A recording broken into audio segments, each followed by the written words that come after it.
Tunaweza kusema kile kikao ambacho kilisubiriwa kwa hamu kati ya waziri wa habari, utamaduni, sanaa na michezo Palamagamba Kabudi pamoja na viongozi wa Simba na Yanga kujadili mustakabali wa mchezo wa dabi ya Kariakoo uliokwama kufanyika siku ya Machi 8 mwaka 2025 katika uwanja wa Mkapa jijini Dar es Salaam. Ni kama kikao hicho kimegonga mwamba ikiwa ni siku ya kwanza. Mbinu iliyotumika ya kuwatenganisha na kuzungumza na viongozi hao kwa makundi tofauti iliyoanza kama sehemu ya mchakato huo, ambapo awali kabisa viongozi wa Yanga wakiongozwa na Engineer Hersi Said walikutana na waziri huyo pamoja na jopo la viongozi wengine maafisa wa serikali kujadili mustakabali wa mechi hiyo, na kikao hicho kikapewa jina kama kikao cha kujadili maendeleo ya soka nchini. Baada yao wakafuata viongozi wa Simba wakiongozwa na Mzee Mangungu, ambaye naye pia na jopo lake la viongozi wa Simba wakakutana na mheshimiwa waziri wa habari, utamaduni, sanaa na michezo Palamagamba Kabudi pamoja na jopo la maafisa waandamizi wa serikali. Kikao hicho cha kujadili mustakabali wa dabi ya Kariakoo akijazaa majibu ya kueleweka, majibu yenye hitimisho ya kile ambacho kiliwakutanisha. Unapozungumzia kujadili maendeleo ya soka kama ambavyo imeelezwa na Mangungo, lakini pia kama ambavyo imeelezwa na Engineer Hersi, na kama ambavyo wanataka kuiaminisha jamii ya Tanzania kwamba kikao hicho hakikuwa cha kujadili dabi ya Kariakoo pekee, kinaleta mashaka kwa kuita kwamba ni kikao cha kujadili maendeleo ya soka nchini, huku ukiwa hujavihusisha vilabu vingine. Kikao hicho kiliwahusisha viongozi wa TFF pamoja na viongozi wa bodi ya ligi. Tunapozungumzia TFF ni shirikisho la mpira katika nchi ya Tanzania. Kikao hicho tunaweza kusema ni kama kikao ambacho kimefeli kwa sababu kwanza kimetoka na majibu ambayo ni fiche. Ukimsikiliza Engineer Hersi Said ni kama hatoi mwafaka wa kile ambacho wamejadili. Anaeleza tu kwamba yeye na viongozi wote walioenda kusimamia maslahi ya Yanga katika kikao hicho, lakini haelezi ni maslahi yapi juu ya kile ambacho kilijadiliwa, huku Mangungu yeye akieleza kwamba wao walienda kujadili maendeleo ya soka. Na unapomuuliza kuhusiana na mustakabali wa dabi ya Kariakoo, Mangungu kwa ujasiri lazima huku bado upande wa serikali ukiwa hauna majibu ya kuridhisha yanayoeleza kile ambacho kilifanywa hakutane na vigogo hawa wa Kariakoo. Kikao hichi kwa wataalamu wa masuala ya diplomasia wanasema kwamba kilikuwa ni kikao muhimu sana kwa serikali kukutana na vilabu hivi viwili na kujadili kile ambacho wamekijadili, lakini pia kilikuwa ni kikao cha mtego sana kwa viongozi wa Young Africans kwa sababu kubwa moja tu. Wanachama wa klabu ya Yanga wangepewa nafasi ya kuulizwa, je, viongozi wao waende kushiriki kikao hichi ama la. 90% wangesema kwamba viongozi wao wasiende kushiriki katika kikao hichi. Na cha kustajabisha na cha kushangaza kabisa ni namna ambavyo viongozi walishukuru kupata mwaliko huo, kutii na kusema kwamba wanashukuru kualikwa na wameenda, lakini baada ya kutoka wamewaambia wananchi kwamba wanasimamia maslahi ya klabu hiyo. Diplomasia pia inaonekana kufeli hapa, kwa kuwa kama kulikuwa kuna utaratibu wa namna ya kuwasilisha kwa wanachama wao ambacho walipaswa kuelezwa pia kwamba ni kipi waongee kwa wanachama wao, kuliko kutoka tunakueleza kwamba kilikuwa ni kikao cha kujadili mustakabali wa maendeleo ya soka hapa nchini.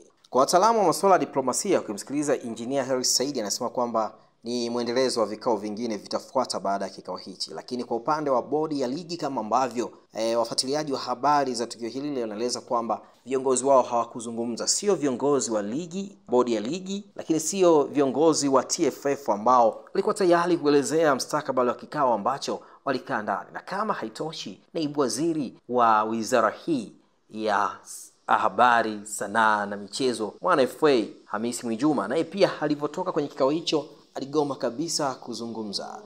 Lakini pia waziri wa habari, utamaduni, sanaa na michezo Palamagamba Kabudi, ambaye ndiye aliitisha kikao hicho, baada ya kikao aligoma kuzungumza kabisa kitu chochote. Hiyo inaashiria nini? Ukitazama hata sura yake haikuwa na nuru kabisa.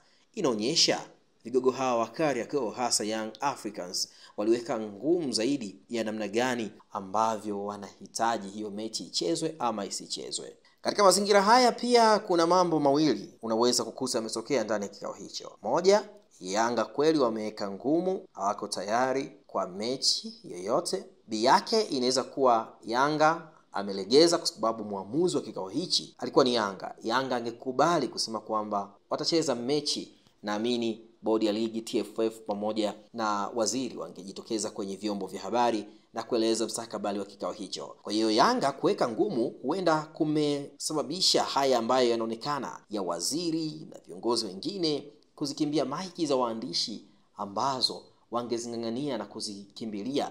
Ingekuwa kama wamefanikiwa kutatua mgogoro ambao walikuwa wanajadili huko ndani. Bi yake unaweza kukuta mwafaka wa hili, kuna masharti ambayo yamewekwa na Yanga ambayo msisitizo wake wa kufanikiwa kutatua jambo hili huenda ukawa na sababu ambazo zimewalazimisha viongozi hawa kuambiwa kwamba wasizungumze chochote kwa siku ya leo. Mwarobaini pekee wa dabi ya Kariakoo umebakia mabegani mwa Rais wa Jamhuri ya Muungano wa Tanzania, Rais Dr. Samia Suluhu Hassan, ambaye yeye kwa kauli yake hakuna mtu yeyote wa kujadili wala kuhoji. Ni nani asifahamu na ni nani aliyesahau kile kilichotokea kwa Faisal Salum Toto, ambaye kwa sasa ni mchezaji ambaye ni mali ya Azam FC wakati anataka kutoka katika timu ya Yanga. Yanga waliweka ngumu kulikweli, lakini kwa kauli moja ya rais hakuna hata mtu mmoja aliyehoji. Hili pia huenda muamuzi wa maamuzi haya akabakia kuwa ni Rais wa Jamhuri ya Muungano wa Tanzania, na akifanikiwa katika hili itakuwa ni credit kubwa sana kwenye swala la michezo, na historia itaandika kwamba dabi iliposhindikana, waziri aliposhindwa, kao vikubwa vilipokaliwa vikashindikana,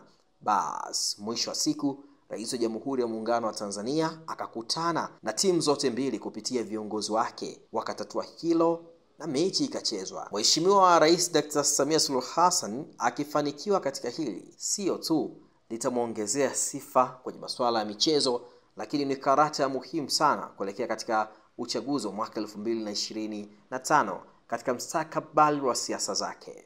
Wapenda michezo wangapi unadhani watamuona kwamba ni mama muungwana ambaye amewezesha busara kutumika na mchezo ambao maelfu kwa malaki ya watu waliamini kwamba hautofanyika, lakini umefanyika kwa sababu tu ya yeye kuingilia kati. Ni kweli kwa sheria za FIFA serikali yeyote haipaswi kuingilia masuala ya uendeshaji wa masuala ya mpira, lakini serikali kushauri na kutokulazimisha maamuzi fulani kuchukuliwa haihesabiwi kama ni serikali imeingilia masuala ya kimichezo. Kutokana na maamuzi atakayofanya rais ya kuzungumza na viongozi wa timu hizi, kwanza kutawarahisishia viongozi wa Yanga kubali kupeleka timu uwanjani, huku akiamini kwamba wametekeleza maagizo ya Mheshimiwa Rais ambaye ni amri jeshi mkuu wa nchi ya Tanzania, ambaye hata mwanachama yoyote angevaa viatu vya viongozi hawa angesema kwamba hata mimi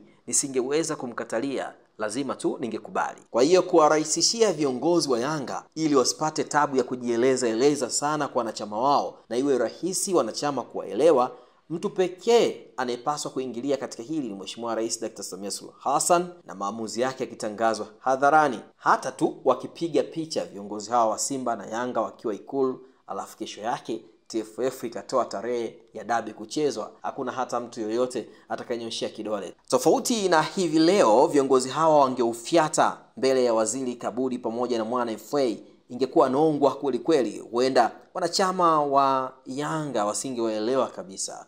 Kwa Simba hakuna tatizo lolote, kwa Simba hakuna matata, kwa Simba hakuna shaka. Shaka ipo kwa Yanga, na Yanga ili shaka hiyo iondoke, hasa kuondoa sintofahamu ya viongozi kujieleza sana kwa wanachama wao. Mtu pekee mwenye uwezo wa kuwawezesha viongozi hao wasipate changamoto ya kujieleza hivyo ni Mheshimiwa Rais Dr. Samia Suluhu Hassan.